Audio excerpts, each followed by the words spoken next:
Du livre des Actes des Apôtres, au chapitre 8, versets 1 à 8. Persécution et évangélisation. Et voilà, c'est parti, âme sensible s'abstenir. Les grands prêtres ne se contentent plus de simplement donner quelques coups de bâton aux chrétiens pour qu'ils abandonnent leurs idées farfelues sur Jésus, mais ils passent maintenant à la vitesse supérieure, et confesser sa foi chrétienne devient une question de vie ou de mort. Après Pierre et Jean, c'est au tour de l'Église dans son ensemble d'être persécutée.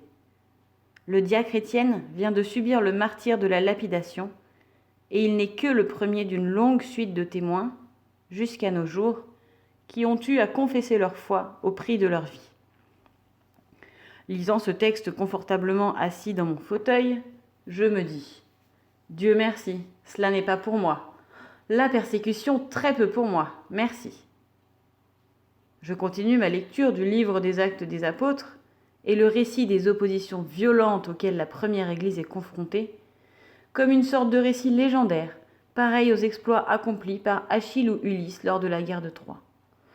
Je déplore cependant toute cette violence, mais surtout en souhaitant au maximum que cela n'ait aucune incidence sur ma vie confortable. Mais quel dommage! Car alors je passe à côté de la plus grande source d'espérance au monde. Persécuter l'Église n'a jamais été un bon pari pour ses ennemis. S'ils connaissaient un peu plus le catéchisme, ils comprendraient tout de suite que dès lors que le moment le plus important de la vie de Jésus et sa victoire la plus glorieuse arrive quand il est cloué sur la croix, c'est une erreur stratégique de débutant que de mettre ses disciples dans la même situation. Le livre des Actes des Apôtres est une démonstration éclatante de tout cela. Plus l'Église est persécutée, plus elle s'agrandit.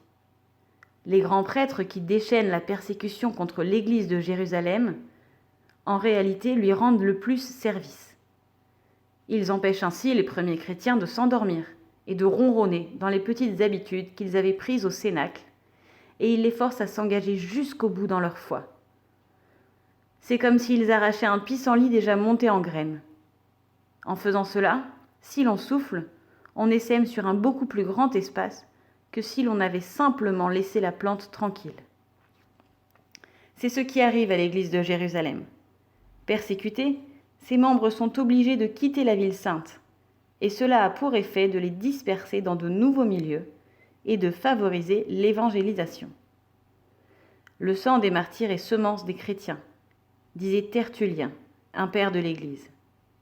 Ainsi, le sang d'Étienne permet à Philippe de convertir les foules de Samaritains et oblige Saül à s'engager sur un chemin qui le transformera en Paul, l'apôtre des nations.